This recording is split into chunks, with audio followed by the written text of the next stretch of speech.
সারা দেশে করোনা সংক্রমণ পরিস্থিতি বর্তমানে উদ্বেগজনক। এমন পরিস্থিতিতে সিলেট নগরীর বেসরকারি হাসপাতাল ও ক্লিনিকগুলোতে তীব্র অক্সিজেন সংকট দেখা দিয়েছে। চাহিদা বেড়ে যাওয়া, দেশীয় উৎপাদন কমে যাওয়া ও ঢাকায় থেকে সময়মতো অক্সিজেনের গাড়ি না আসার কারণে এ সংকট দেখা দিয়েছে বলে জানা গেছে। তবে সরকারি হাসপাতালগুলোতে অক্সিজেন সংকট নেই বলে দাবি করেছেন কর্তৃপক্ষ। খোঁজ নিয়ে জানা গেছে, সিলেটে গত 5 দিন থেকে অক্সিজেন সংকট দেখা দিয়েছে। শুক্রবার রাত থেকে সেটি তীব্র রূপ নিয়েছে। কয়েকটি হাসপাতালে শনিবার রাত পর্যন্ত অক্সিজেন সেবা দিতে পারবেন। নতুন সরবরাহ না আসলে চিকিৎসা সেবা প্রদান চরমভাবে বিঘ্নিত হবে। সিলেটে প্রায় প্রতিটি বেসরকারি হাসপাতাল ও ক্লিনিকে একই চিত্র। এক্ষেত্রে কর্তৃপক্ষ অসহায় বলে দাবি করছেন তারা। সিলেটে এমন অক্সিজেন সংকটের পিছনে কয়েকটি কারণের কথা জানালেন সংশ্লিষ্টরা। অনেক সময় দেখা গেছে আমাদের কাছে পেশেন্টরা আসে, সিট থাকা সত্ত্বেও আমরা কিন্তু এদেরকে সেবা দিতে পারতেছি না অক্সিজেন স্বল্পতার কারণে।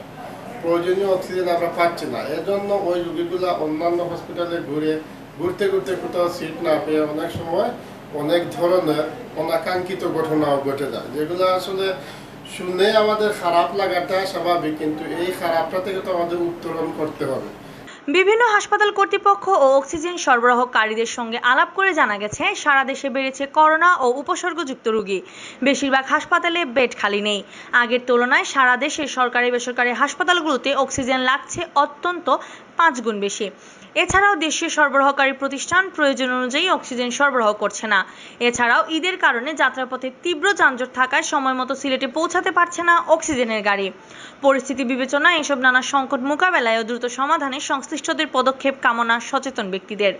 তবে সিলেটে করোনার ভয়াবহ পরিস্থিতি মোকাবেলায় সরকারি হাসপাতালের পাশাপাশি বেসরকারি হাসপাতাল সিলেটে বেশিরভাগ ক্ষেত্রে এখন ইদানিং খবর পাওয়া যাচ্ছে যে আইসিইউ আছে, কিন্তু শুধু অক্সিজেনের অভাবে আইসিইউতে রুগী রাখতে পারতেছে না, কারণ অক্সিজেন না থাকলে তো আইসিইউ দিয়ে খুব একটা লাভ নাই।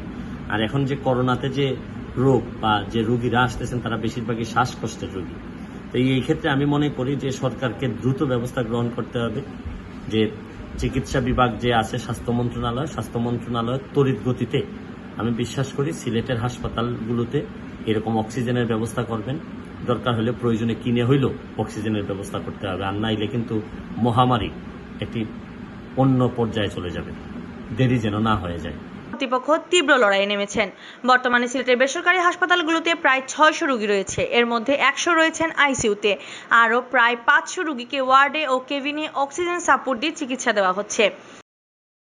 সমস্যা হচ্ছে যে যানবাহনের যে গতি প্রকৃতি, ঈদকালীন সময়ে রাস্তায় যে যানজট, এগুলোর জন্য অনেক সময় নির্ধারিত সময়ে গাড়ি এসে পৌঁছাতে পারে না। এই জন্য আমরা সবসময় চাই যে আমাদেরকে বাড়তি অক্সিজেন দেওয়া হোক। আমরা যে পরিমাণ অক্সিজেনের সরবরাহের চাহিদা দিই, সেই চাহিদা অনুযায়ী আমাদেরকে অক্সিজেন সরবরাহ করা হোক, এবং সেটা করা হলে আমরা কোনো রকম সংকটে থাকবো না। এদিকে সিলেটের সরকারি হাসপাতালগুলোতে অক্সিজেন সংকট নেই বলে জানিয়েছে কর্তৃপক্ষ।